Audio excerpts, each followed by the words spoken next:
And physical abuse you mentioned, if it happens once, it's gonna happen again, right? So people think, oh, it was just he was angry or she was angry and it was just a one-time thing, and I think things will get better now. He has promised me and this is not gonna happen again. But if it happens once, probably it's gonna happen again. So do you believe in second chances in that situation?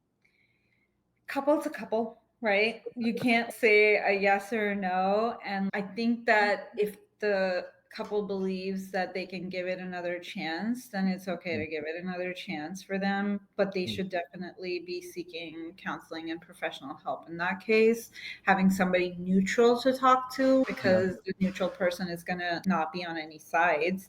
But if there is physical abuse, again, you want to walk out at that point. yeah.